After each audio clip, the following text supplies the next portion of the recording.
dozens and dozens, there we go, mic's on.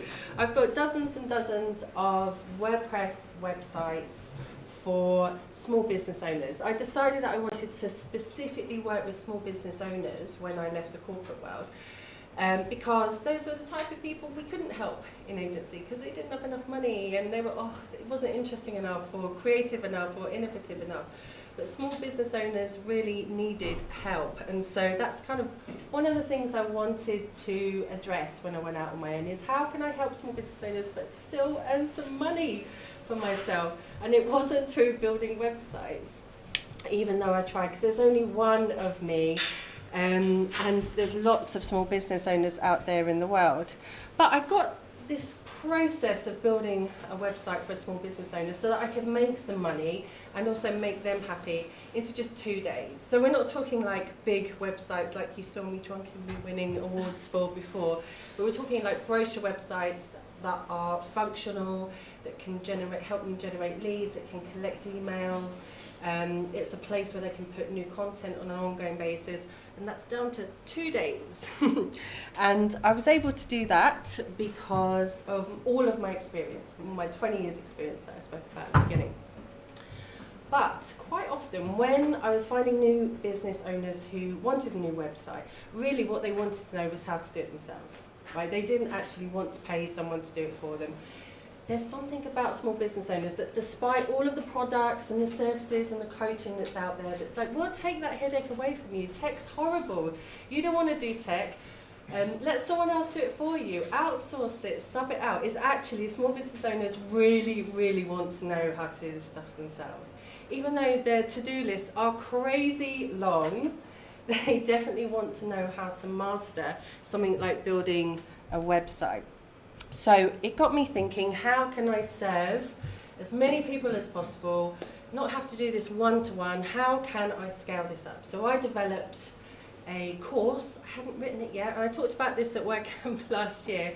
I called it the WordPress Boot Camp, and my thinking was, let's see if we can get 100 beta testing small business owners to build their own WordPress website in 21 days.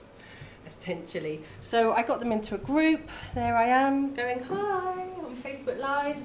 I would do daily Facebook Lives, lots of hand holding, and as the group went on, I would build lessons based on the feedback that I would get from all of my 100 small business owners. So it's a very intense 3 weeks. So that's probably why you can see a bit of sweat on the side of my head there, I don't know. We did coaching calls, we did hand holding. And I believed in these guys. I actually thought we could get them setting up their own hosting accounts through to going live. And I'll jump back to how the WordPress Bootcamp went at the end of this. But here's a little quick spoiler alert, is that lots of small business owners were able to build their own WordPress website, like a ton. But I'll come back to those in a bit. So what did my guys learn about building their own website? Many said, I should have done this earlier. I didn't realise I knew most of this stuff already. I thought it was more complicated than it really was. And this always comes back, they want to do it themselves again and again. Someone else said as well that they were more capable when something was broken down into steps. So of course this gets me thinking again, steps are good. People just want a roadmap to go from A to B to C to D to E and all the way to Z. So the process, I think, is simple. And it turns out that all of my 100 beta testers thought so as well. And I actually ran that beta twice. So we've got over 200 beta testers thought it was simple too. Let's go for WordPress because it's so accessible. It's free to a point. Let's use a theme builder. There's many out there. But I picked Divi because of the interface, and I'll explain to those that don't know what I'm talking about with terms of Divi in a sec. Use pre-built pages that have already been designed for you that come as part of the theme. So in those 21 days, in these 21 steps, you're not having to learn how to be a designer, a UX specialist, like a user experience specialist, a psychologist, and anything that comes with design in 21 days. You can just get on and get a website built. Then we walk through the structure, the images and the text, and then I show beta testers and my small business owners how to apply marketing integrations, because there's no point having a website for your small business unless you're doing something with it that's going to help generate leads and make you money, and then hand the site over. So I'm definitely inspired, and I've always been inspired with this process, with how the WordPress.com platform walks brand new users through and gets them up and running with its wizard as a step-by-step process. Now, WordPress.com is different from the WordPress that I'm going to be talking about here, in that it's a hosted, looked after infrastructure where you just sign up and you don't have to do any hosting, and the templates and the themes and the structure are all there for you. And the idea behind WordPress.com is that you can get up and running with the site in less than 20 minutes. That's what they hope. So I've always been really inspired by that process in terms of could I communicate that to a kind of a hosted website with WordPress instead. That's for discussion though, I'm sure. But I think why this approach works, like this step-by-step approach works for small business, is because it means you can get up and running with a website really quickly. You're not lost in design hell like we used to be in agency for years and years. I once had a website in approval for 11 months. Can you believe that? So by the time we went live, the point of why we put the website together in the first place, everyone had forgotten about it and no one visited the website. What is the point in doing a website if you're not going to get it up and running to see if your users want to engage with it, if they like it, if they respond to the offers that you're putting on your website? Getting a website up and running quickly, we did 3 weeks, I talk about 2 days. Doing this quickly means that you can test your products and offers, and that's really important for small business, to move fast and really understand if the thing that you're selling is something that people want. And then you'll know if what you're doing is worth the effort.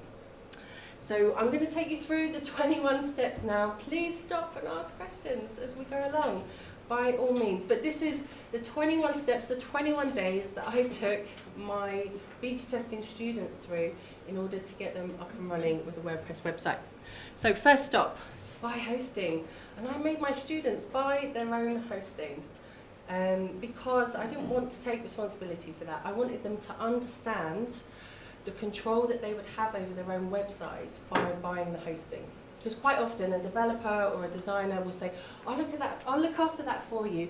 It's too techie for you, you won't understand it, and then you're beholden to that person. Even if it's just to get them to renew your hosting on an annual basis, you're beholden to them to have to ask permission. And as small business owners, you shouldn't have to do that for anyone. That's why you became a small business owner, so that you could ask yourself for the permission, essentially. So that's why I asked my students, would you like to do this? And they were all terrified, right? But the thing with buying hosting is that it's insanely easy to do. Insanely easy. I've used TSO Host here as an example. There are other amazing hosting providers out there, like Bluehost, for example. GoDaddy, it's to be discussed. But TSO Host has got a WordPress-friendly option. And they've been set up specifically for people that don't know about hosting. So they have packages that you can understand, that you can pay monthly with. But also they have packages where you can have a modicum of control over how your website is built. And then you need to buy a domain and point it. All these things. What does pointing mean, Vicky? What on earth are you talking about? Well, this is the thing, right? Buying domains, I think everyone's had a go at doing that at some point, is you go to a domain, search like this, you put in the URL that you'd like to have for your business, and then you see if it's available. Simple as, and then you buy it, and then do nothing with it. Hands up if you bought a domain before. Perfect. I think that's everyone in this room, more or less, right? It's something that's quite easy and fun to do. Oh, I'll see if planetfacelift.com is available. That's the one I did this morning. They make it really easy to buy a domain. The tricksy bit is, how do you connect your domain with the hosting that you've just bought?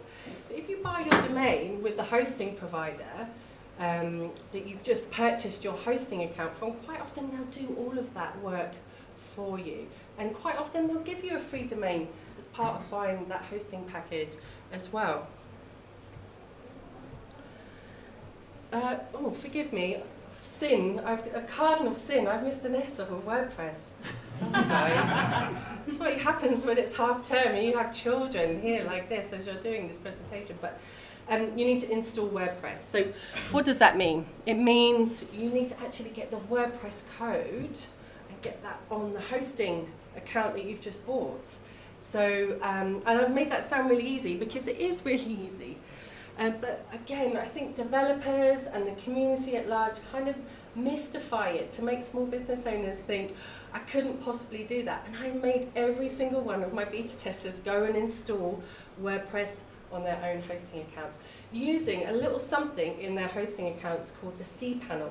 And within cPanel, there is a applications option that allows you to install WordPress for you. So the host, most hosts have this set up, will have this ready for you. So all you need to do is press a couple of buttons, and I walk my students through the steps, and you can install WordPress on your hosting account. You don't need a developer to do this for you because the hosting provider has set all the mechanisms up for you to do this yourself.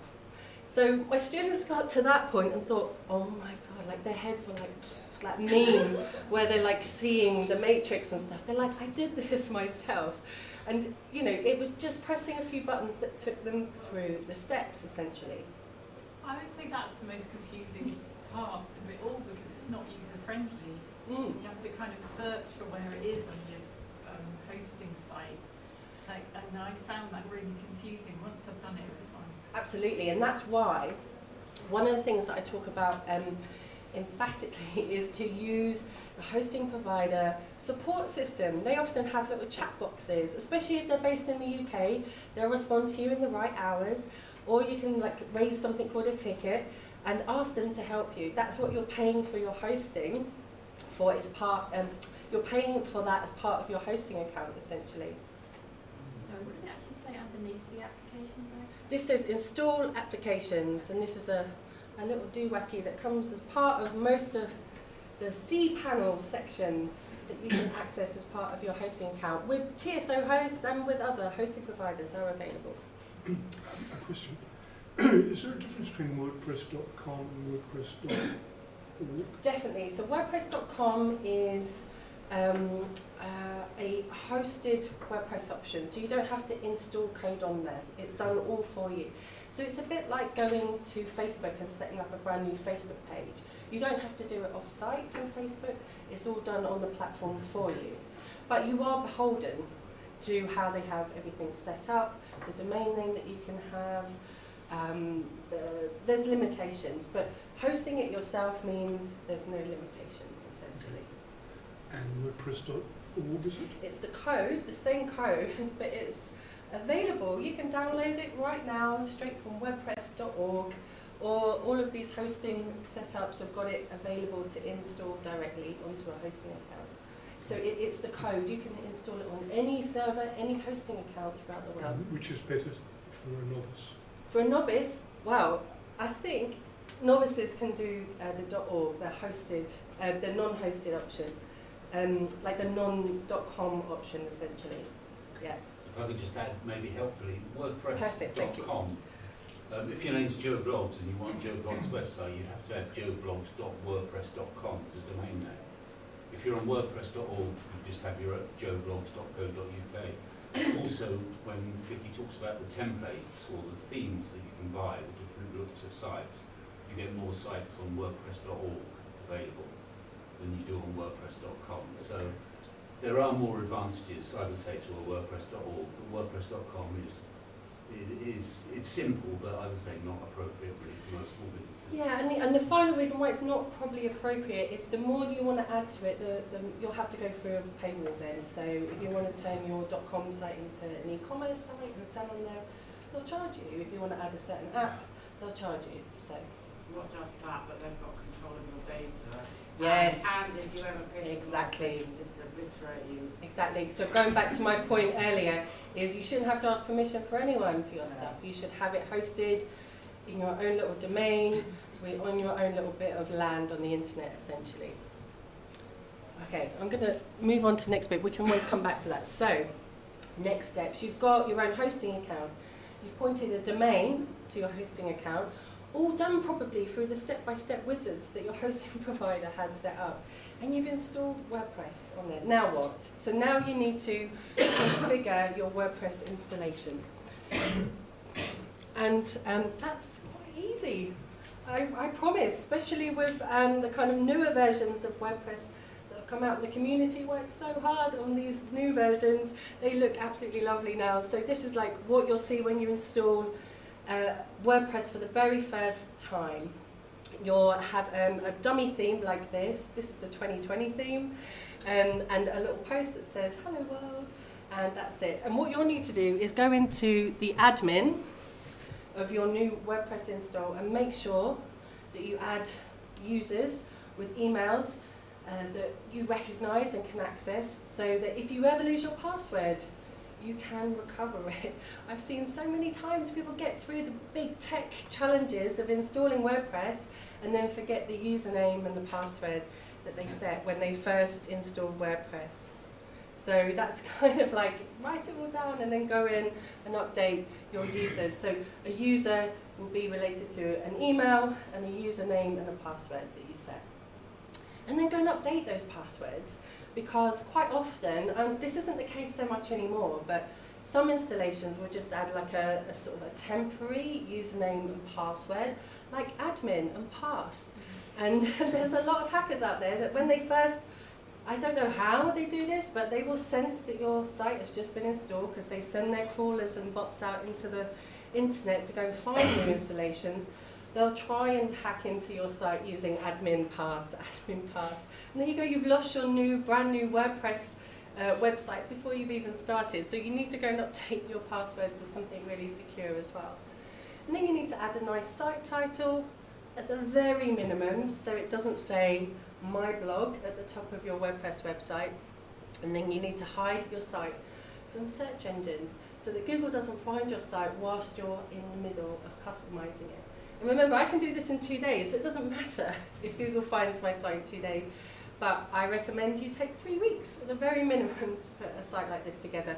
And within 3 weeks, it's very likely your site will start to get crawled by Google, even if you didn't mean for it to be crawled by Google. And so it's a really good idea to say no in that setting. Next up is you want to add plugins. And plugins are like the superpower that are attached to WordPress. So it turns WordPress into essentially what is a content platform, a blogging platform, into amazing multi-language, multi-country e-commerce platforms that can do everything apart from maybe make a cup of tea. Is there something that's a plugin that can make a cup of tea? I don't know. There probably is by now, right? But they can add extensive functionality to your WordPress website. And quite often, small business owners, newbies who are coming to WordPress for the very first time, this is one of the things that kind of stops them progressing, because they think it's so confusing. Because when you go to the plugin market out there in the big wide world, there are millions. I'm sure there's millions, right? Is there millions? There must be millions by now. But there's definitely enough to get people confused about what's right. And at the very least, the extra functionality that you should add to your brand new WordPress website is functionality to back it up. So if you delete your website, you can restore it. Something called a firewall. So it's a bit of functionality that will essentially kind of repel dodgy looking visits from IPs that it doesn't recognize. To put it at its most basic, so forgive me, developers in the room, you know what I mean, right? Functionality that allow you to soup up the search engine optimization of your website. There's a plugin called Yoast that I love, but other SEO plugins are available. I'm aware of that, but that's the one I usually pick for my students. A plugin that will allow you to connect your website to Google Analytics, because if you're not tracking how people are using your website, where they're coming from, the pages they're visiting, what is the point of having your website? You need to know that data. So it's really fundamental. Even if you don't know what to do with it, at least be tracking how users are behaving on your website. how to, you need functionality to repel spam. So there's lots of bots out there on the internet that will find your contact forms, they will find your comment forms, and they will send you lots of lovely spam, often with lots of weird keywords that you won't recognise, as a way of trying to get text onto your website that they can kind of do redirects and pingbacks to. You don't want that on your website, making your website slow, so you definitely want to protect from spam. And I also, because of the thing we spoke about earlier as well, so I think you should have functionality that limits the number of times someone can try and log in to your website as well. This one up here, the firewall, is I recommend a plugin called WordFence for this. Other firewall plugins are available, guys, right? But this is the one that my students respond really well to because it's quite easy to configure. And you can get email alerts every time someone tries to log into your site who isn't you. And it will freak you out. And the reason why I say it will freak you out is because you will realise how often your site gets poked and prodded. It's a bit like how many times the Earth gets probably hit by meteorites and meteors that we don't know about, and we're not worried about it because we don't know about it. It's the same with how your site is prodded and poked and attacked as well. So you might want to switch those settings off or keep them on. It depends on your anxiety levels. Excuse me. The next thing you want to do is add a theme. And a theme is essentially the kind of coat, it's the jacket that sits over all of the functionality on your website. It's the look and feel, it's the structure, it's how the logo appears, it's the fonts, it's the style of your site essentially. And again, you can get lost for years and years finding the right theme for your website, and you can pay someone to do this yourself and go through that design and development. Now remember, what I'm trying to do is build websites for my clients in 2 days and teach my students how to do this in 21 days, right? So the theme that I pick is Divi, which is a really good beginner's theme. And what it has in it is functionality that allows you to build sections up of every page, kind of row by row and column by column. It's kind of, until recently, it was very fixed in terms of like the header and footer area, so where your menu shows at the top and where your kind of copyright 2020 info appears at the bottom. And it's a blank canvas in many ways. It allows you to add background colours and titles and images in a kind of block format. But my students, my clients, they're not designers. And we've also established I'm not a designer either, guys. I like good design, but I am not a designer. So I picked a theme like this because it allows you to import pre-built designs, and we'll come to that in a sec. So next up, we want to configure our plugins once we've installed them. So making sure that, if you don't have a Google Analytics account, you connect to it, that you've made sure that your nerves are okay with seeing how many people are trying to log into your site, that you've understood what Yoast SEO is, and you've understood actually what SEO means at all. And you're comfortable with connecting those things to the different services. Next up, we need to set up the menu structure. So we're nearly halfway there, guys. You're doing well. This is, remember, we're almost about just over a week into the build process with my students. So you guys are doing really well here. So we need to set up the menu structure. And this freaks everybody out every single time. I thought it would be the hosting. I thought it would be the design bit. But no, it's the menu structure. People want to be told exactly what pages to create. Do I need this page? Do I need a contact page? Do I need a services page? Do I need a single page just with nothing on it apart from a contact form? Or do I need 100 pages for every possible service I could ever offer? It really depends on the business owner. But at the very least, I recommend for my clients that they set up a home page, an about page, a services page, and a contact page. At the very least, those 4 pages. And get live with those, because you can always create new pages once your site's gone live, right? If you spend all this time thinking about whether you need a blog, whether you need a service page for, you know, every possible keyword that you mention in your business proposals, you're never going to get your site live, right? So at least, the very least, those 4 pages are enough. And then you need to create those empty pages, and then in the menu section is create a menu and navigation, so that people know where to access each of those pages on your website. And you know, and you've got a basis for how to start loading those pre-built layouts into the pages. So once the hand-holding has been done, and we've got people up and running with the very minimum homepage, about, services, and a contact page, then we load in those pre-built layouts. And Divi is amazing in that it comes with over 100 odd layout packs. And someone has designed these, a designer, a UX specialist, someone with a creative eye, and they've gone and bought all the fonts. They've put dummy images into all of these pre-built, these pre-designed pages. And all you need to do is go along and load them into each of the pages you've just created in your menu. So in these packs, they'll often come with a home page, an about page, a service page, and a contact page. And all of the layout, all of the design has already been done for you.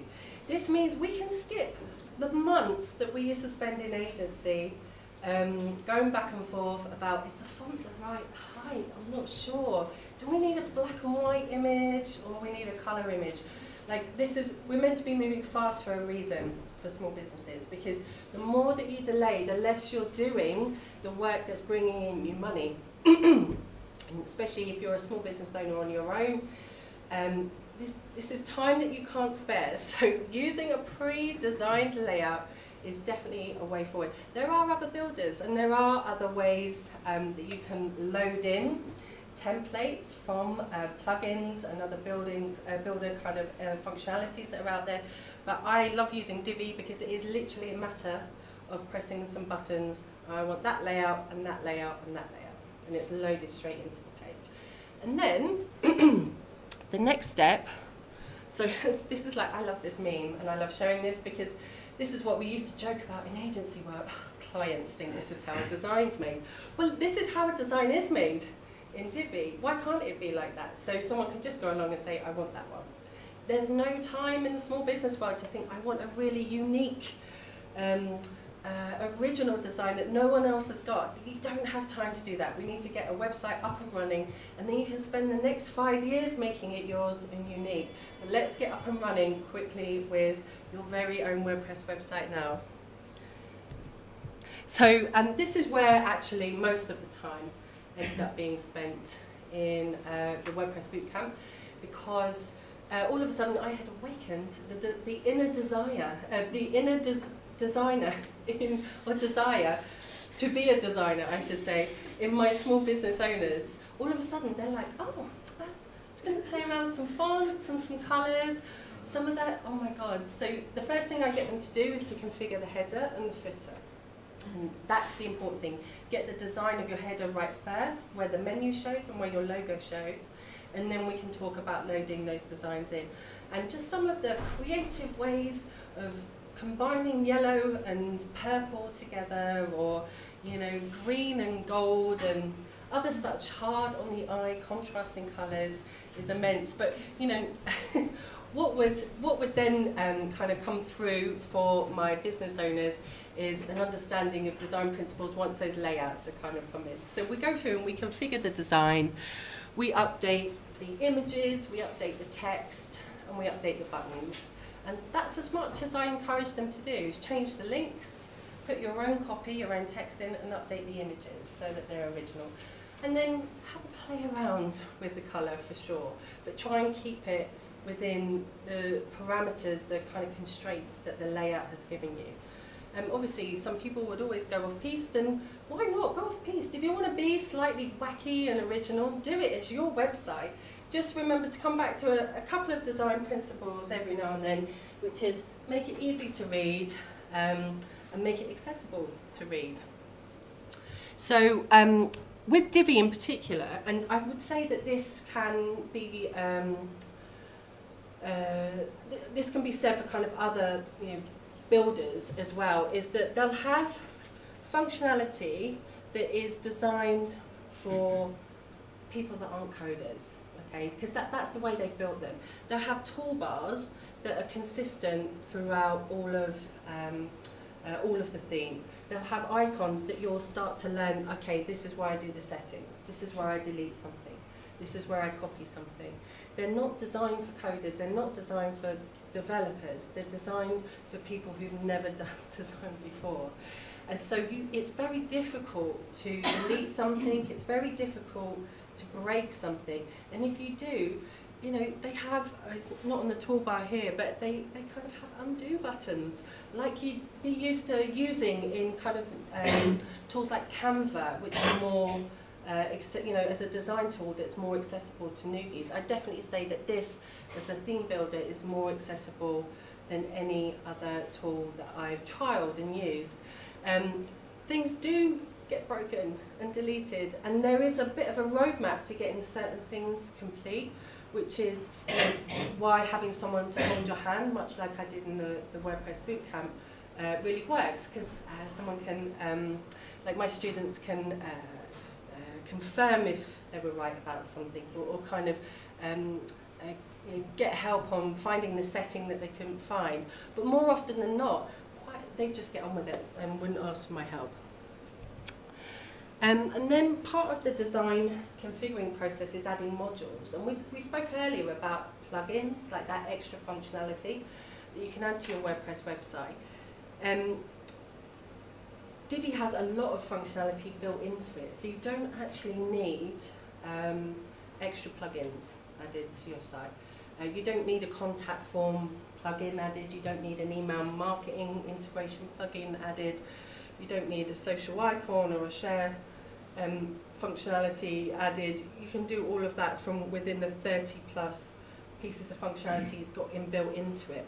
And again, I might lose my students at this point because they start playing around with all the crazy functionality that kind of comes as part of the theme. And so this is why I keep them very strict. We focus on adding a contact form so people can contact you and you can get leads from people, because that's the point of having a business website, is to encourage people to hand their email over to you so you can contact them later. And the functionality is already done for you. The layout's already done for you if you load in a pre-built design. So you don't have to worry about the design aesthetics or the design interface for what makes someone want to input into a form and then click on the submit button. It's already done for you. And then I show them, so we stick with contact form, and then I show them how to integrate email marketing.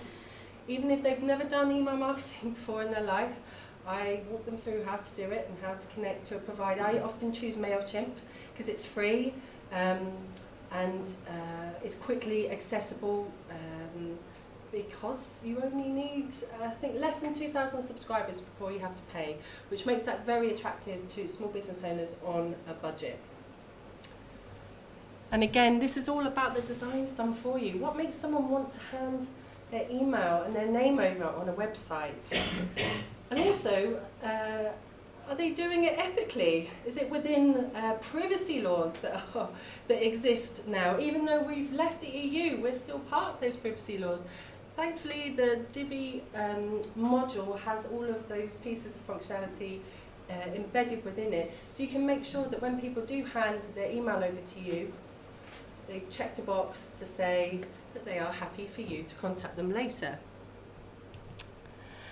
And this seems really petty and silly, but adding a favicon is really important to your website as well, and that's the little icon that you can see at the top of a tab. It's also the icon that shows when you add a web page, maybe from your phone, to the home screen as well. Just adding that really makes your website stand out in the sea of 20 tabs that everyone has 20 tabs open at once, right? Yeah? Okay. Not just me, but it enables your website to stand out. And then adding links to your social icons as well, and your social platforms, I should say. And you know, I think it's a really important thing to do on your site. It shouldn't be the reason why your site exists, but at some point on your site you should let users know where they can find you once they leave the site. Don't just give them social icons as soon as they land on the home page, because you want them to stay on your site and engage and look at your content. You don't want them to sod off to your socials. You've worked so hard to bring them to your website. Don't send them off straight away. Put those social icons in a place where naturally they'd want to click to once they've finished with your website, like on a contact page. We're nearly there, guys. We start to move right now into the kind of the final straight with how to get a WordPress website built in 21 steps.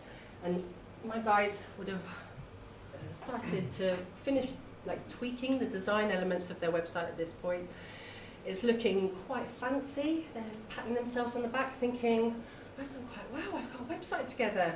I might put this live, Vicky, and I have to say stop.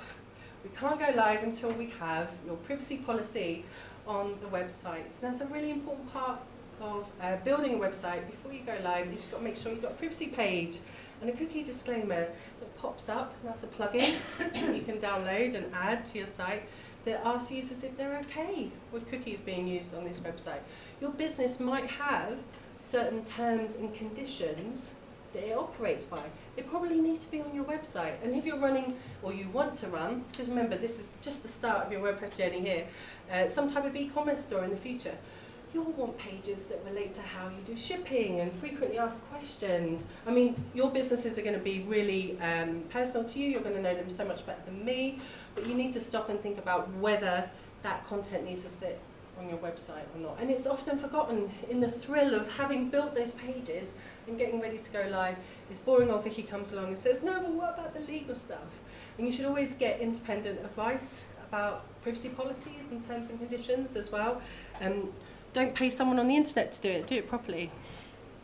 There you go, and that's what possible privacy policy pop-up could look like. And then this is another hurdle where the guys think, oh, I've nearly done it, I'm about to go live on my website. And I stop and say, before you can go live, you really need to configure the search engine parameters that make it search engine optimized before you go live. And there's a plugin, other plugins are available, like I said, that you can use called Yoast. And essentially it will analyze each of the pages on your site and give you feedback as to whether the headline, the copy that you've got on the page, whether the URL, whether the keyword that you've set to be shown in each of those areas, all links together. And it kind of does some sums on your behalf and makes some assumptions about whether your site would be picked up by Google or not. And then I lose my students for days because they try and get all of these traffic lights. You can see here it's green and red and it's also amber. They will try and get everything on green and I lose them. I have to grab them by the scruff of the neck and bring them back and say, amber is just enough, guys, don't worry, we need to get live. You can spend years and years trying to play this game of getting everything green. And then they need to add an SSL certificate, and everyone looks at me and freaks out at this point. What on earth is an SSL certificate, Vicky? And it's essentially the way that, well, predominantly Google will report back on your site now and say whether it thinks your site is secure or not. And it's just a little bit of server-side code that you can buy from your hosting provider. And if you've already bought hosting from them, they're probably going to do you a deal for this little piece of code that you buy. It's called a certificate and you renew it on an annual basis. And there's a plugin that you literally press one button, like really simple SSL, for example, that you get your hosting provider to do the work server side. They'll email you and say, ready to go, and then you press that one button and everything should go like this, and you'll always get the padlock first time, right? Or not, it depends really. Most of the time you'll get the padlock first time. And it's up to you whether you decide to get an SSL certificate for your website. I really would recommend it because a small business should be trusted. And if they, your potential ideal customers can see that padlock, half the job's done there. One of the things that you might have forgotten about just before you go live is when you were playing around with images and changing the elements in your layout early on in the process, you added these images that you were playing around with that were probably 10 megs or something crazy like that. And actually the reality is that a 10 meg image is far too big for someone to load on their 3G mobile phone in the middle of the country in Wales. So you'll need to optimize your images. And you can do that outside of WordPress, or you can use plugins like Smush to do that. But reducing the size of those images will mean that your site runs really quickly. But it's often something that I see happen again and again, is just before people are about to go live, we stop and say, why is your site so slow? And it's because of the, 10,000 pixel wide, 100 megapixel front page image. So plugins like this, help reduce those images on site already, so you don't have to reload them back onto your site.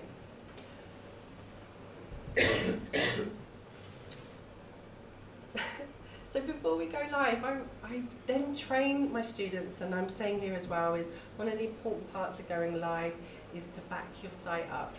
And then learn with WordPress that that's something that you're going to have to learn to do on a regular basis. You need to keep your plugins updated on a regular basis. If you can't do it automatically, then ensure that you check in to your website at least once or twice a month.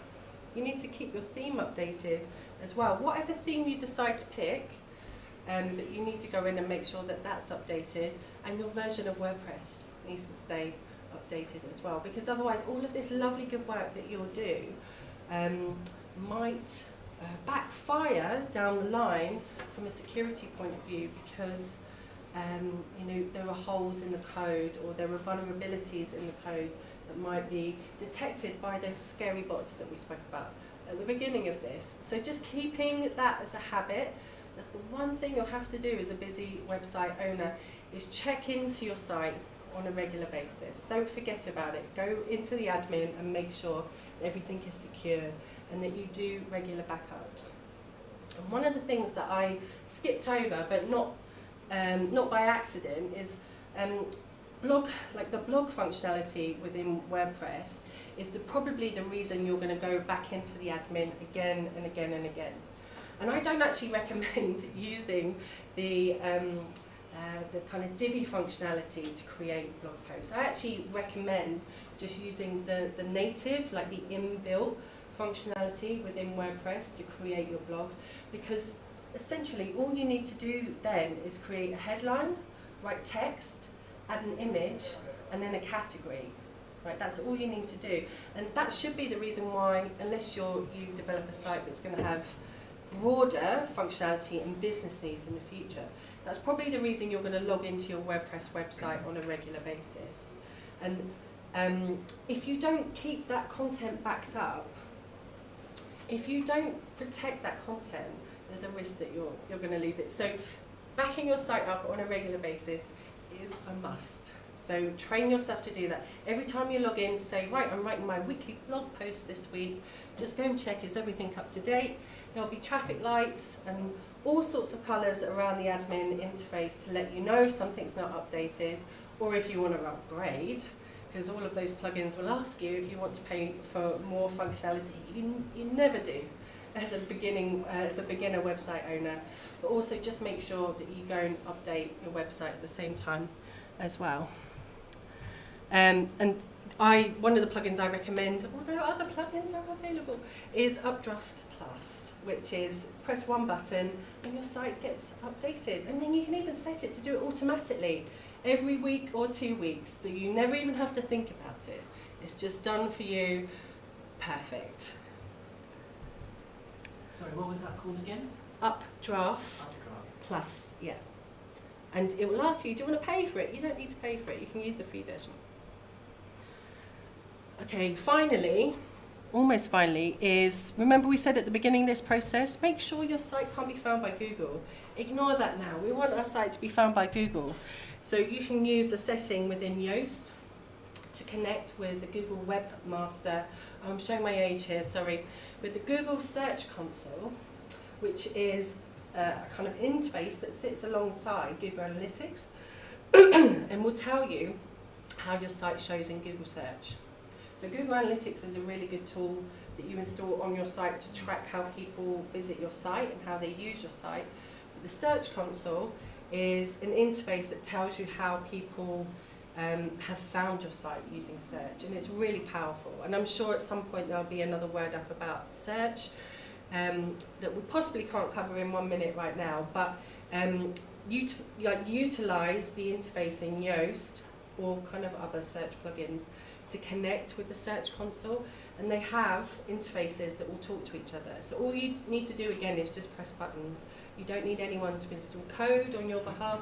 You just need to get WordPress to talk to the Google Search Console.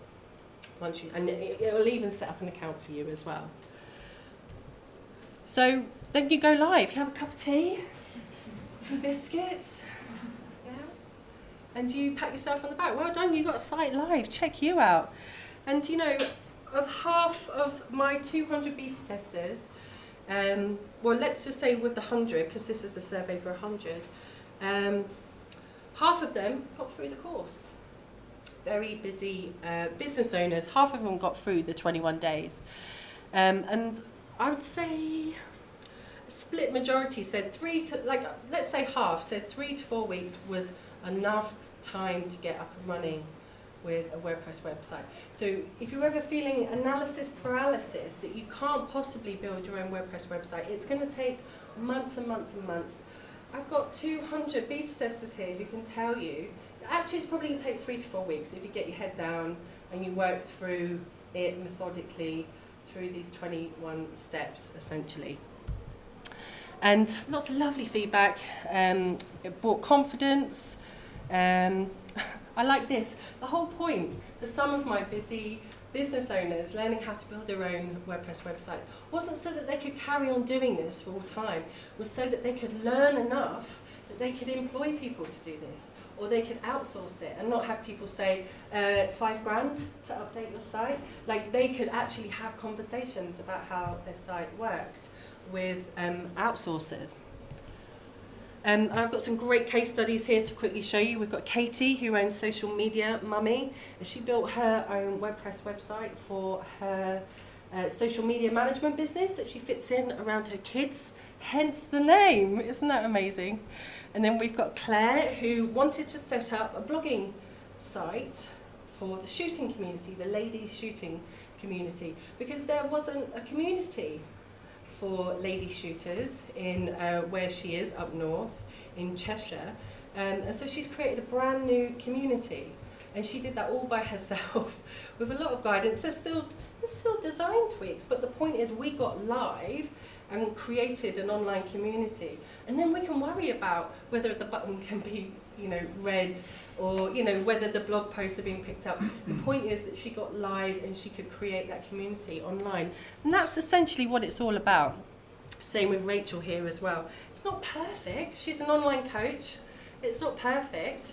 Like, the menu is across 2 lines, and I know she'd hate me showing this right now because she's updated the website since, but she got live with the site and was able to start putting this in front of her potential coaching clients and asking them if they wanted to work with her when they were asking for more information. And she couldn't do that when she just had a LinkedIn profile or a Facebook profile. And we got live. The site since is just amazing. She's done really well with it, but I'm just showing you the beginning version here. So that is how to create your very own WordPress website in 21 steps. As you found out, over 21 days essentially, but I'd be happy to answer any questions either now or afterwards.